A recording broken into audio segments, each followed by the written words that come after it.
Ассалаумағалейкум, қадірлі Казспорт телеарнасының патша көңілді көрермендері, сіздердің назарларыңызда көкпардан тұңғыш рет ұйымдастырылған әлем чемпионаты Астананың желкесіндегі Қазанат атшабары аттың дүбіріне тола бұл күндері, өйткені ең байрақты бәсекелердің бір өтуде. Астана қаласында 20 градус күн жылы, Сарыарқаның салқын самал желесіп тұр, сағатына 5 км жылдамдықпен, және бүгін біз сіздердің назарларыңызға Түркия Республикасының құрама көкпар командасы мен Тәжікстан Республикасының құрама көкпар командаларының арасындағы тартысты бәсекені ұсынатын боламыз. Құрметті көрермен, бұл жарыстың екінші күніндегі бәсекелер. Сіздердің назарларыңызда ортадағы төреші, халықаралық дәрежедегі төреші, еліміздің көкпардан 9 дүркін чемпионы, сондай-ақ Азияның 2 дүркін чемпионы, Ақбидай ойындарының халықаралық жарыстардың бірнеше дүркін чемпионы, халықаралық дәрежедегі спорт шебері Нұрдәулет Мұнов, ал оның әріптестері қапталдағы төрешілердің ішінен біз Ырыскелді Байтасовты көріп отырмыз, Нұрлан Додайды көріп отырмыз, және Бейбіт Салмаевты көріп отырмыз. Міне сіздердің назарларыңызда барлық төрешілер. Құрметті көрермен, барша төрешілерде Қазақстан Республикасының қызметкерлері. Қазір Тәжікстан Республикасының және Түркия Республикасының екеуі де бір-бірімен сәлем соққан соғысып ойын басталады. Түркия құрамасының тізімі сіздердің назарларыңызда. Дәл осы реттік көрсетеді. Жайлан Алпаслан, Ватан Ташбек, Фурсан, Бурку, Улу Батла, Мустафа Тимур, Джемал Динчер, Ридван Уфук, Жемил Бакөз, Селихаттин Туфан, Усхан Кучар, Алпарслан, Низахат Жайлан. Міне дәл осы тізімде түрік шабандоздары. Қазір екі команданың жігіттері өз мемлекеттерінің туларын тіркегеннен кейін ортада бәсеке басталуға тиісті, ал біз оған дейін Тәжікстан Республикасының тізімін оқып кетейік. Сіздердің назарларыңызда мінекей экрандарыңызда тұр. Бірінші нөмірде Хуршет Машрабов, екінші нөмірде Рузибой Қараев, Ибот Амиров, Акбар Турстиев, Давлатов Асумуддин, Алишер Қайтомов, Сагадулла Чопоров, Асрор Кусимов, Нусрат Шарипов, Фархот Холов, Умар Олимов, Бобарачап Мусоев. Ал түркиялық команданың жаттықтырушысы Ватан Ташбек, Тәжікстан командасының жаттықтырушысы Ашуров Джамолдин. Міне, құрметті көрермен, бәсеке басталды. Төрешінің ысқырығын күтіп тұрған 8 саңлақ бірден кіші шеңберде жатқан Серкеге қарай ұмтылды. Қазір қандай тартысты бәсеке болар екен? Аттеген-ай, мына 8-ші нөмірдегі түркиялық азаматтың аты құлап жерге жығылып қалды. Енді түріктер қазақта ата жұрт дейді ғой, сондықтан ата жұрттың топырағына бір аунап ары қарай бәсекеге араласа беретін болады. Біз осы көкпар бәсекесі басталғалы бері жан айқаймен айтып жүргенімізді өздеріңізде жақсы білесіздер. Бұл елімізде тұңғыш рет ұйымдастырылған, тек елімізде ғана емес, сонымен бүкіл әлемде тұңғыш рет ұйымдастырылған көкпардан алғашқы әлем чемпионаты, құрметті көрермен. Мұндай бәсекені ұйымдастыру кез келген ұлттың, кез келген мемлекеттің бағына жазыла қоймаған секілді. Қазақ айтады, бағалай білмегенге бақ қонбайды дейді. Сондықтан ұлттық спортымызда, ұлттық құндылықтарымызда барымызды, нарымызды сақтасақ, онда елбасы айтқандай ұлттық код, рухани жаңғыру, болашаққа бағдардың өзі айналып келетіні түсінікті. Әрбір қазақтың қанында бар қасиет, әрбір көрерменге қызықты. Сіздерде көкпар тартқан кезде тақымдарыңыздың қысыла түсетіні үйде отырып деп белгілі. Сондықтан Казспорт телеарнасының құрметті көрермендері, экранға жақындай тұрсыңыздар. Тәжікстан құрама көкпар командасы мен Түркияның арасындағы тартысты бәсекені тамашалап отырмыз. Құрметті көрермен, және айта кетейік, түркиялық азаматтар оңай шағылатын жаңғақтың қатарында емес, оны айтпаса да. Күнде ас беріп, той жасап, жаппай көкпар шауып, болмаса командалық көкпарда өнер көрсетіп жүрген жігіттер болмаса да, осы әлем чемпионатына өте тыңғылықты дайындалды.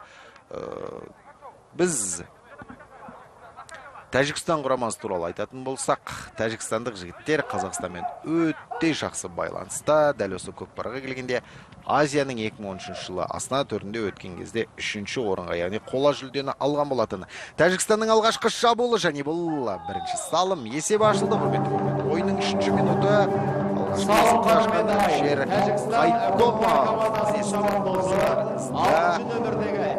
Өте тамаша. Алишер Байкалов есеп ташты. Есеп 1-0. Жирен Ақжал айғырында баса шауып тақымдақ білген Серкені дәл мәренің үстіне тастап кеткен Әлішер Қайтуовта көріп тұрмыз. Ортадағы төреші Нұрдәулет Мұнов Серкенің ортаға келуін күтіп тұр. Әлбетте, ал біз дәл қазір сіздердің назарларыңызға қайталап көріністі ұсынатын боламыз. Қараңыздар, қалай Серкені жерден көтерді, яғни жекпе-жекте жеңіске жетті. Әлішер Қайтуов солай Серкені тақымға басты да, ары қарай мәреге жақындады да, қалың доданың арасынан әдемілеп тұрып Серкені тастап кетті. Бұл тамаша салым. Шеңберде Серке жатыр, оған таласуға тиісті. Тағы да тәжікстандық жігіттер Серкеге өте жақын тұр. Әзірге көтерілген жоқ. Егер 1 минуттың ішінде жерден Серке көтерілмейтін болса, онда ортадағы төреші ойынды тоқтатуға мәжбүр болады да жекпе-жек сайысына кезек береді. Жекпе-жек сайысына берілетін уақыт 2 минут. 2 минуттың ішінде жерден Серке көтерілмейтін болса, онда атты адамды ауысатын болады. Бірінші нөмірдегі Хуршет Машровов мінекей Серкені тақымға басып, мәреге жақындап келе жатқан сәтті түркиялық қарсыластарының арасынан қалай ой қастап өтіп кеткенін өздеріңізде көріп отырсыздар. Аттың тізгінін солға бұрды. Қазір тартып кеп ауыздықпен алысып келе жатқан тұлпарды орнынан қозғайтты. Мәреге қарай жақындайды және бұл тамаша салым. Өте керемет. Есеп 2-0 құрметті көрермен. Ойынның 5-ші минуты енді ғана басталған шақта тәжікстандық шабуылшы Хуршет Машровов есепті еселеп кетті. Тәжікстанның қоржынында 2 салым құрметті. Өте тамаша. Хуршет Машровов жалпы қазақстандық көкпаршылармен өте жақсы білдіңіз. Бұған дейін Азия чемпионаты біздің жігіттер команда Қазақстанда дайындаған болатын және қазақстандық балуандарды да оқытудара өздеріне алдырып, аттарын тексертіп, қандай тактикаларды қолдану керек екенін, Серкені қалай тақымға басу керек екенін, қалай шабу керек екенін, атты қалай басқару керек екенін баршасында үйренуге құлықты командалардың бірі осы Тәжікстан. Оның нәтижесі жоқ емес. Кеше Тәжікстан Өзбекстан құрамасын жеңген болатын және бүгін Түркия құрамасынан басым түсіп келе жатыр. Енді басқа көп командалармен салыстырған кезде Тәжікстанның жетістігі өте көп десек ақылға сыятындай дүние. Тәжікстан құрамасының жігіттері тағы да Серкені тақымға басқанын көріп отырмыз. Бұл 8-ші нөмірдегі Асырор Қосимов. Асырор Қосимовтың тақымына Серке тисе, салым салмай қоймайтын шабандоздардың бірі, команданың үздігі. Асырор қалай асырар екен бұл шабуылды және бұл тамаша салым. Неткен шеберлік. Серкені де есепте білгерді, аттың шабысын да көрді. Дәл мәренің үстіне келген кезде астындағы күреңді бұра қалды да әдемі салымға қол жеткізді. Асырор Қосимов құрметті көрермен ойынның 6-ші минутында есепті 3-0-ге жеткізіп кетті. Бейбіт Салмаев міне сіздердің назарларыңызда. Құрметті көрермен, бүгінгі бәсекені өздеріңізбен бірге тамашалайтын комментаторларыңыз мен Қайырхан Мәулен және менің әріптесім Аян Төлеген. Рахмет, Кайырхан. И снова здравствуйте, уважаемые телезрители, любители спорта. Без прошлого нету будущего. И не зря все-таки Кайырхан с начала трансляции подчеркивал, что возрождение национальных видов спорта в нашей стране и поднятие на новый уровень, это все-таки сыграет большую роль для нашего будущего поколения, нашего подрастающего поколения. Наши дети увидят первый чемпионат мира по кокпару на экранах своих телевизоров и хотя бы чуть-чуть, но будут знать больше о своей истории. А кокпар — это как раз таки есть наша история, она не придуманная. И вот сейчас вот игроки, вчера мы видели, как сборная Казахстана показала мастер-класс своим соперникам из Афганистана, ну и ряд еще других матчей. Сейчас же Таджикистан против Турции. И вот сразу 3 всадника столкнулись. Будем надеяться, что все завершится благополучно. Несмотря на свою кажущуюся жесткость, жестокость даже для многих любителей спорта, Кокпар, он не самый травмоопасный считается в мировом спорте.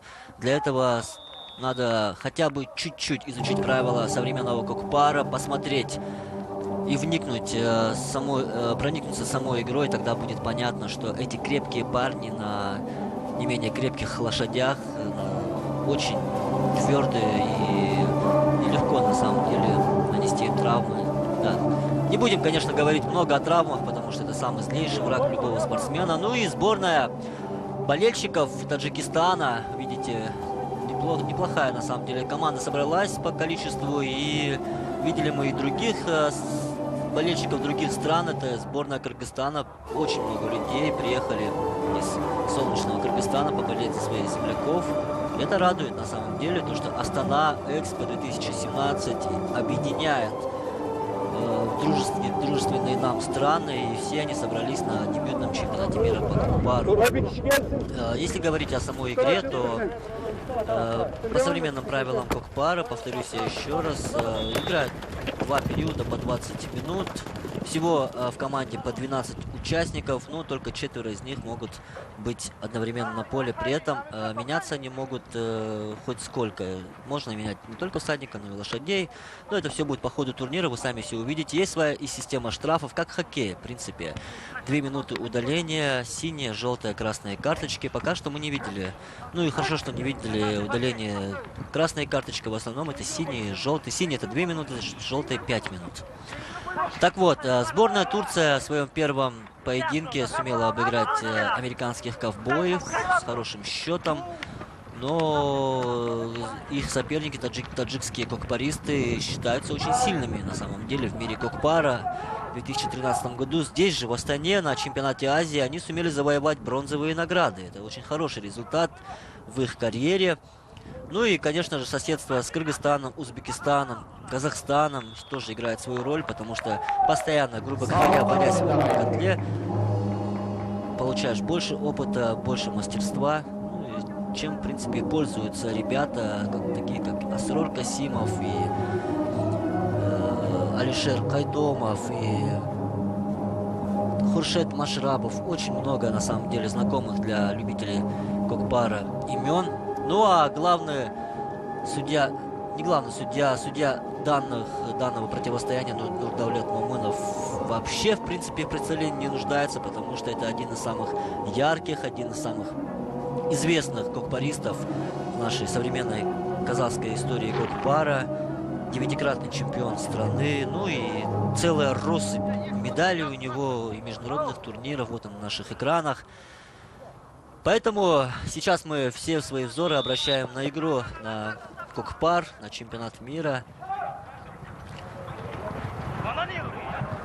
Видно, что немного тушуются в психологическом плане турецкие кокпаристы. Пытаются они вот сейчас выиграть первым номером, но и вторая попытка не увенчалась успехом. Не могут они взять с малого круга Серке. Ну, Серке, в нашем понимании, это туша козла. Здесь же на чемпионате мира по официальным правилам пришлось пользоваться все-таки муляжом. Муляж состоит из твердых волокон, из силикона, железа и весит до 35 килограммов. На самом деле, вы знаете, как кокпаристы могут разорвать туши, даже туши козла. Здесь этот муляж состоит из очень твердых тканей, которые тяжело разорвать. Мы слышим голос информатора Нурсултана Дайбергена. Он работает на поле, наш коллега. Ну а сейчас вот что-то произошло с таджикским кокпаристом. Как-то вот... Или... да, это все-таки после хорошей атаки он идет к своей команде, чтобы передохнуть. Незаметно, на самом деле, как они меняются. Все это очень проходит динамично, зрелищно. Поэтому даже когда меняются, вы, неподготовленный зритель, не сразу сможете увидеть. Ну и очередная голевая феерия от таджикских кокпаристов счет становится до неприличия разгромным 6-0 в пользу таджикских кокпаристов. Смогут ли турки противопоставить им что-нибудь? Посмотрим. Может быть в этом периоде, может быть во втором. Әрине, түркиялық палуандар да расымен де өздерінің жүйесінен кішкене шатасып қалған секілді. Сондықтан да қазір тактикалық ойындары онша жүрмей жатыр, оны мойындауға тиісті. Десек те оңай палуандар емес. Қараңыздаршы, 10-шы нөмірдегі Фархот Холовтың қалай еңкейіп тұрып жерге қамшысын алып алғанын. Тағы да бір Ақжал айғырмен 5-ші нөмірдегі тәжікстандық спортшы Давлятов Асамуддиннің шабуылға бастағанын көріп отырсыздар. Ойынның 15-ші минуты, есеп 6-0. Не деген шеберлік десеңізші, көрейік ары қарай. Кездесудің 15-ші минуты өтуде. Есеп 6-0. Асамуддин Давлатов қазір мәреге жақындауға шақ. Әлде болса Серкені өз тақымына басып жүр. Аттың жылдамдығын кішкене әлде болсын дайындау керек екен. Қанша дегенмен қалың доданың арасына кеп килігіп қалып кетіп жатыр. Оған командалық әріптестері жан-жақтан қақпайлап жауып Асамуддинді әдемі салымның авторы атануға мүмкіндік жасады. Өте тамаша. Серке дәл мәренің үстінде. Бұл құрметті көрермен Асамуддин Давлатов. Ойынның 16-шы минутында есепті 7-0-ге жеткізіп тастады. Енді екінші кезеңде түркиялық спортшылар бұл есепті теңестіріп алуға мүмкіндік алар екен, бірақ бұл бәсекенің аяқталуына әлі 4 минуттан көп уақыт бар. Сондықтан түріктерде де үлкен мүмкіндік бар. Оны жасыра алмаймыз. Тәжікстан құрамасы қалай ойын көрсетсе, түркиялықтарда дәл сондай деңгейде ойын көрсетуі мүмкін. Бұл спорт, бұл бәсеке, бұл тек қана күштің, аттың ғана ойын емес, сонымен қатар ақылдың ойына. Дер кезінде шешім қабылдап үлгеруге тиісті. Әрбір спортшы қай кезде Серкені ұзатып жіберу керек.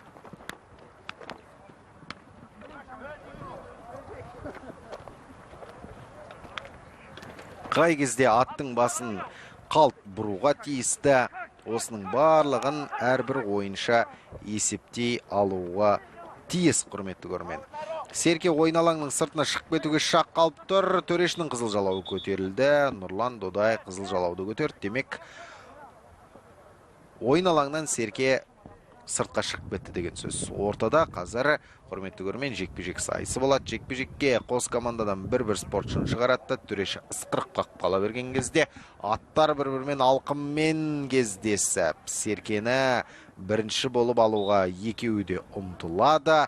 Міне көріп отырсыздар, Әлшер Қайтомов пен Ватан Ташбектің арасындағы жекпе-жек. Әлшер Қайтомов әзірге бет қаратпай Саржал айғырды ары қозғалтып, бері қозғалтып, Серкенің түбінен айналсоқтап кетпей жатқанын көріп отырмыз.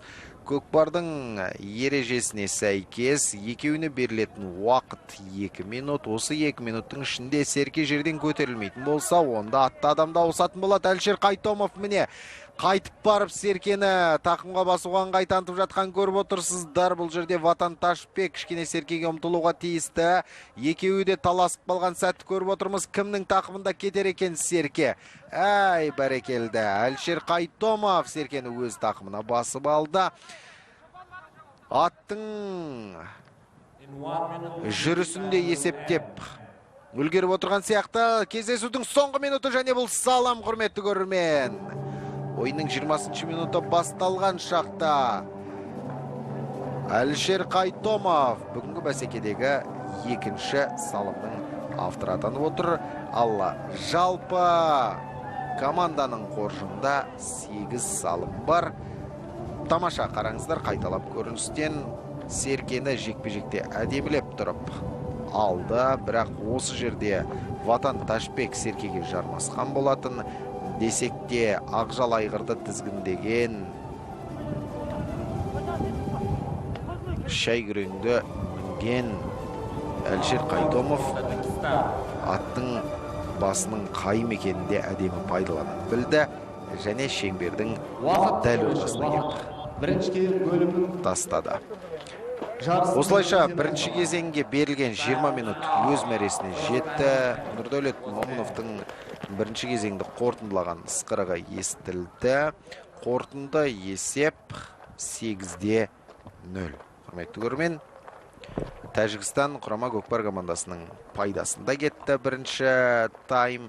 Екінші кезеңде түркиялық спортшылар қарқынына қарқын қосылмайтын болса, онда өте үлкен есеппен жеңілетіні кімге де болсын түсінікті болып тұрған сияқты.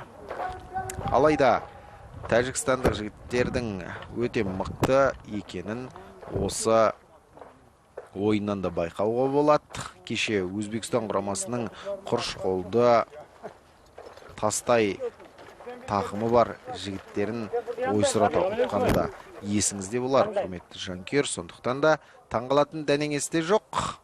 Кез келген уақытта бақ жанып кетуі мүмкін. Бап шабама, бақ шабама, ат шабама дейтін қазақпыз. Сондықтан барынша тырысып бағады екі команданың да жігіттері. Өйткені бұл халықаралық бір турнир емес, болмаса атасына ас берген бір адамның тойы емес. Бұл, құрметті көрермен, әлем чемпионаты бұрын соңды өтпеген. Сондықтан мұнда келген жігіттердің барлығы да өте мықты.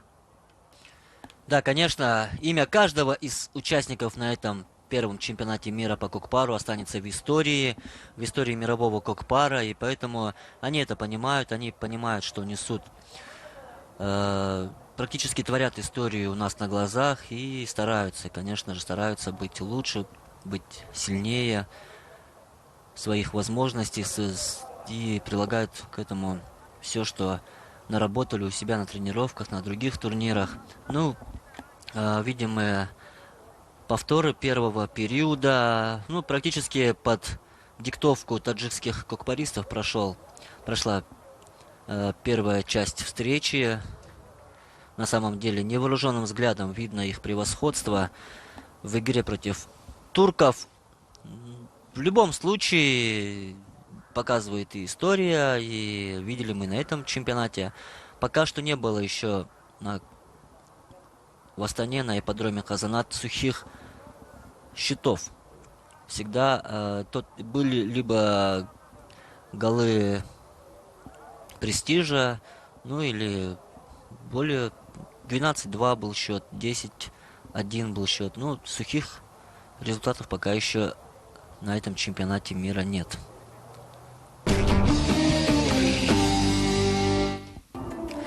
Уважаемые друзья, для тех, кто только сейчас присоединился к трансляции телеканала Каспорт, вновь и вновь оповещаем вас, что это дебютный чемпионат мира по кокпару, второй период противостояния между сборными Турции и Таджикистана. Вы уже ознакомились с составом в начале трансляции, ну и, конечно же, видите на своих экранах счет. А он в пользу таджикских кокпаристов 8-0. И сейчас также в начале второго периода они уверенно направляют своих коней в сторону вот этого вот маленького круга, ворот, или, как все-таки по-настоящему называют, море в кокпаре. По правилам современного кокпара вы, наверное, тоже видите, что сейчас это импровизированный круг вместо прежних, как раньше было в кокпаре, было строение такое вот 1,5 метра высотой, и вот этот круг нужно было закидывать. Тогда и закидывать было проще, потому что как в яму падал Серке, но и травмировались тогда больше и лошади, и люди, потому что, представляете, вы на полном скаку, когда несется такая вот масса людей, и все они несутся к одной цели, когда одни рвутся в атаку, другие защищаются в это время. На самом деле могло произойти все, что угодно.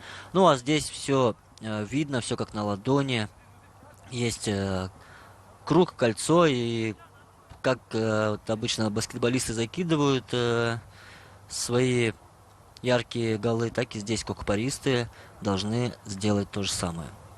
Попасть, кстати, в круг гораздо сложнее, мы в этом убедились, потому что сам муляж, он обладает своей какой-то вот удивительной прыгучестью, и не с первого раза, возможно, залетит, он может выпасть, ну а даже если на 1 сантиметр муляж, какая-либо часть серьке будет торчать за пределами круга, то это значит, судья противостояния должен вывести серьке за пределы этого круга, и уже в другом круге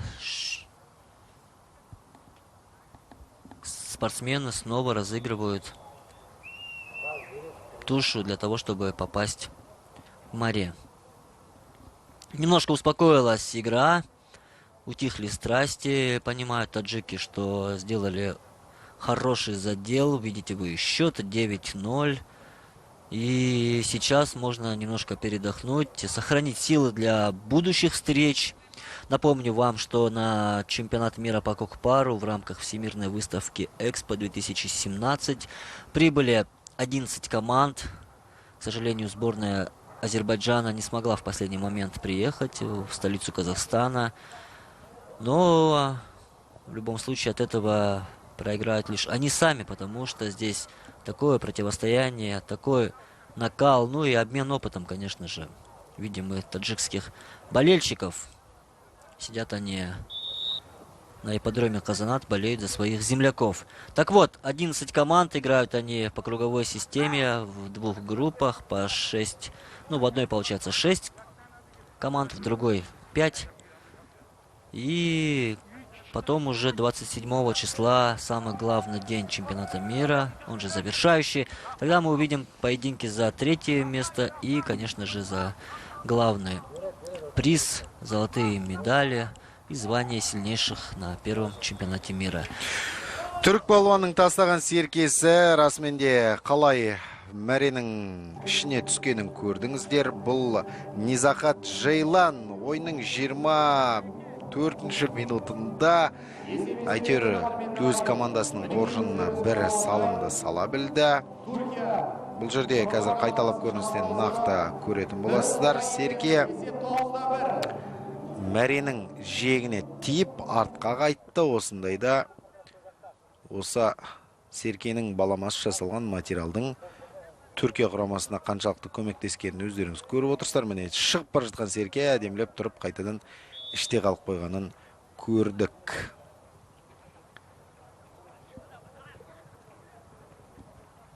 Кішіңбірде жатқан серкеге палуандар асықпай, аптықпай келе жатыр. Тәжікстан құрамасының жігіттері енді аттарын суытып жүріп, қатты күш салмай ойын өрдегін көрсетуге болады. Себебі есеп 9-да 1 қалған 16 минуттың ішінде есепті теңестіріп кетеді деп айту әрине кішкене ақылға сыймайтын сияқты. Сонымен әлде болса 11-ші нөмірдегі тәжікстандық спортшы Олимов Умардың тақымында серке, бірақ ойын алаңның сыртына шығып кетті де төрешінің сықырығы естілді. Демек, ортада жекпе-жек сайысы болуға тиісті.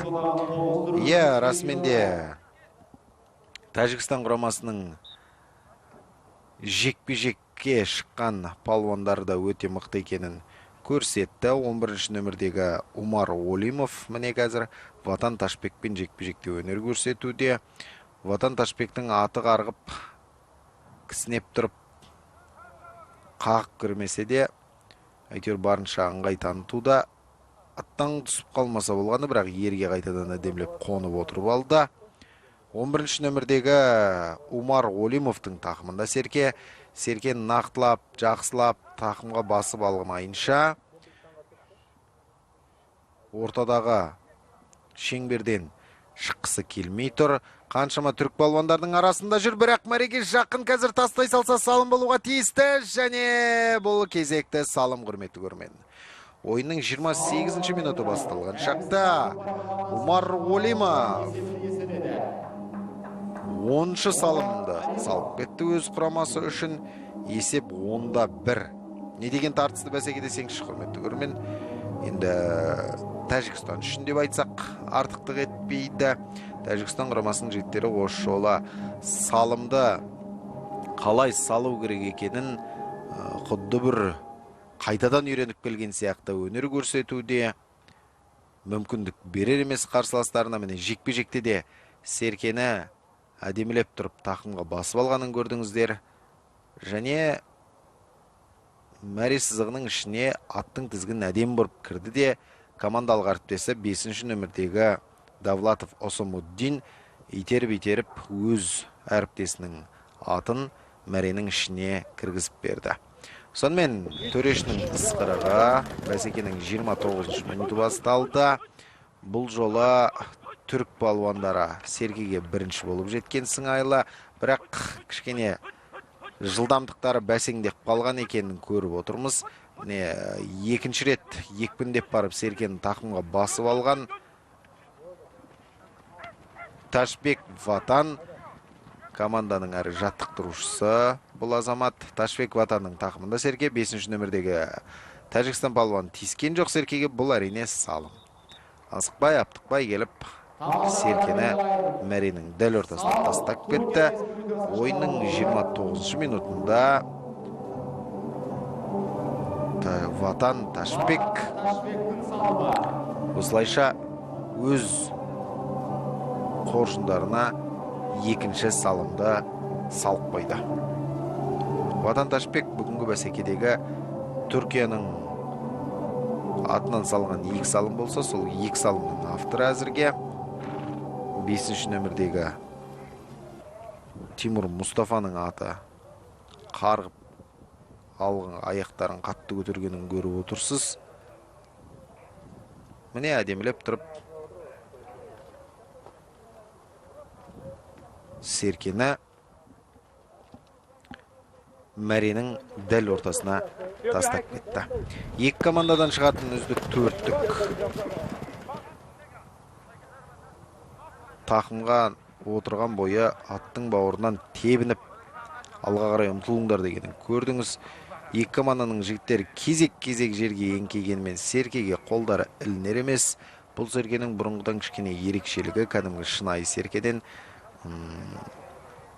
сыртында өте жылтыр сырты. Сол себепті де кішкене тек 4 сирақтан ғана ұстауға тура келеді. Бұрын Серкелерді көбінесе жігіттер желкенің жүніне жармаса алып кете беретінін өздеріңіз жақсы біліп отырсыздар ғой. Дегенмен бұл жолы тек 4 сирақтан ұстауға ғана мүмкіндік бар. Алдына өңгер болған кезде де тіпті тақымнан суыруға да кішкене жеңілдеу екені белгілі, бірақ соның өзінде тақымкеш палуандар Серкені бере қоймайды. 8-ші нөмірдегі Асрор Косимов бүгін 2 салым салған палуан. Міне Серкені тастаған болатын, бірақ Серке мәре сызығының жиегіне тиіп жатыр. Демек, ортада жалпы командалық тартыс болады. Қазір ортадағы төреші Серкені осы мәренің түбінде орналасқан шеңберге тастайды. Сол шеңберге 2 командадан шыққан 4-4-тен 8 спортшының барлығы бірдей таласатын болады. Яғни, кіші шеңберде жатқан Серкеге барлық аттар шауып келіп жармасатын болса, бұл жолы жерде жатқан Серкеге бір орыннан бас салатын кез келді. Ортадағы төрешінің пәрмені берілуге тиісті. Дәл қазір барлық команданың жігіттерін шеңбердің ішіне кіруге шақыруда. Егер қандай да бір жағдай болса, төреш әрине барлығына жауап беретінін өзі жақсы біледі. Сондықтан мүмкіндігінше, мейлінше барлық жігіттердің бірден атсалысқанын қалайтыны жасырын емес. Ат тұяғының астында жаншылып қалған Серкенің баламасы былқ сылқ етіп ары ойысып бері ойысып жатыр. Меніңім алады дегендей. Міне сол олқылықтың орнын толтырған 4-ші нөмірдегі Ибот Амиров. Жоқ, Акбар Достеев, кешіріңіздер. Акбар Достеев Серкен тақымға басты және мәренің дәл түбінде өз мәресіне жақын жерде шеңбер орналасқан. Сол шеңбердің үстіндегі жалпы командалық тартыстан Серкен тақымға басып алып шықты. және түркиялық бірінші нөмірдегі Алпаслан Жейланның қандай тартыста өнер көрсетіп жатқанын көріп отырсыздар. Әлі де болса Акбар Достиевтің тақымында бұл салым, құрметті көрермен. Акбар Достиев өте тамаша, асықпай, аптықпай, құдды жаяу қайтып келе жатқан сияқты. Аттың үстінде отырысының өзі. Осылайша 1988 жылы туған Акбар Достиев ойынның 33-ші минутында есепті 11-2-ге жеткізді. Спокойно, степенно таджикские кокпаристы возвращаются исходной точки, понимают они, что сделали игру, и сейчас самое главное им довести противостояние с Турцией до логического завершения. Счет 11-2 в пользу Таджикистана, поэтому, беспокоиться, конечно же, не о чем, поэтому игра по своему накалу немножко спала, и здесь должны турки воспользоваться этим спокойствием, этой паузой от таджиков, потому что в такой момент можно реабилитироваться в своих глазах, можно забить еще несколько голов. Но есть ли силы на это у турецких кокпаристов? Вот это вот большой вопрос, потому что сейчас вот мы видим, они в старте пытаются работать первым номером, но не успевают они, не могут дотянуться, и один из все-таки попадает в руки турков Сирке. И сейчас надо помогать друг другу. Конечно же, тактически нужно работать правильно, верно. Захватил он своей голенью тушу, и сейчас нужно вовремя бросить, не торопиться. Нет, все-таки не удается, потому что часть туши за пределами круга, за пределами ворот, и 5-й номер сборной Турции Тимур Мустафа это уже понял, и сейчас снова они должны с круга Шенбер называют этот круг рядом с воротами. Должны они, кто быстрее это сделает, больше шансов здесь, конечно же, у турков, потому что ближе к их воротам находится этот круг. Успевают это сделать. Нет, все-таки роняют они. И сейчас уже таджики пытаются перехватить в свои руки тушу Сирке. Да, все-таки, может быть, уже сказывается усталость. За пределами поля оказался Сирке, и боковой судья поднимает красный флажок. Это означает, что нужно снова идти на исходную позицию. Сегодня на самом деле очень хорошая погода была в Астане, на ипподроме Казанат. Немножко припекало солнце, но для кокпаристов такая погода в самый раз. Тем более, что привыкшие они к этому, всегда они на свежем воздухе. Снова таджики пошли вперед. Сейчас пытаются в этой возне, даже не совсем понятно. Да, все-таки в руках у таджикских спортсменов, и это Туфан Селахеттин держит в своих крепких руках.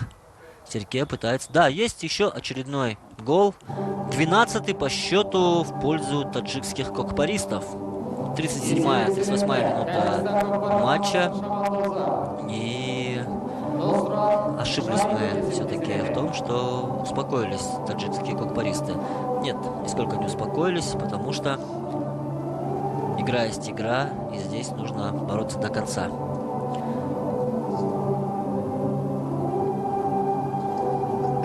Показывают нам зрителей, болельщиков, любителей кокпара на ипподроме Казанат. Еще есть время, уважаемые друзья.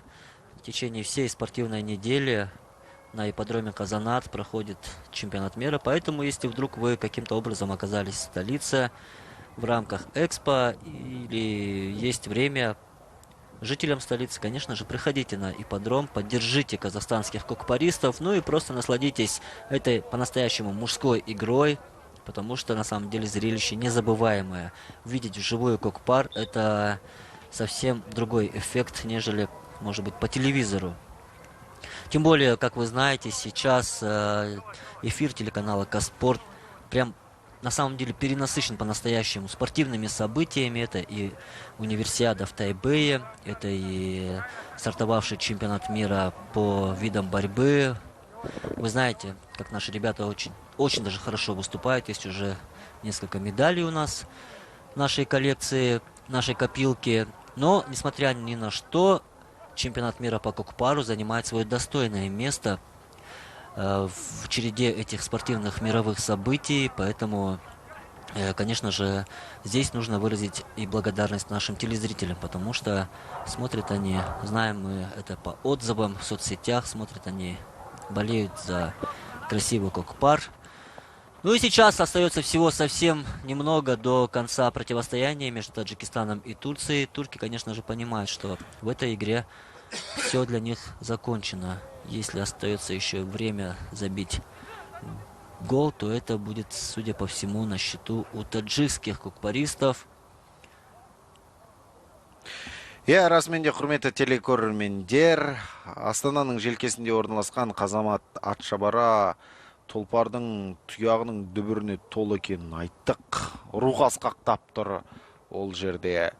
Барсаңыз, намыстың қайрағын көресіз.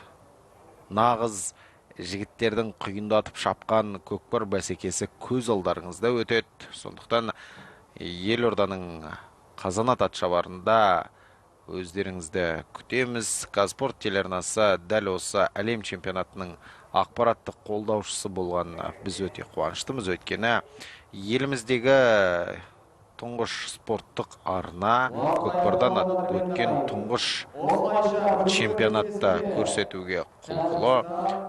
Жалпы ұлттық спорттың қандай жарыстары болсын, Казспорт телеарнасының эфирінде көрсетілетін өздеріңіз жақсы білесіздер. Сонымен бәсеке өз мәресіне жетті. 12-2 есебімен Тәжікстан құрамасы жеңіске жетіп отыр. Көкпардан тұңғыш рет өткен әлем чемпионатын ұйымдастырушылар, құрметті көрермен, айтылмаса сөздің атасы өледі. Бұны айтуға тиістіміз.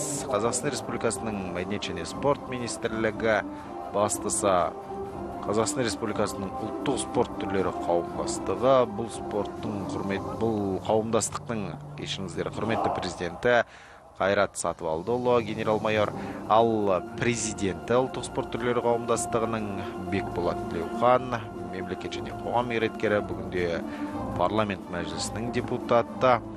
Сондай-ақ дәл осы жарысты ұйымдастырған республикалық ұлттық және ат спорты орталығының да сүбелі үлесі бар. Айтса да айтпаса да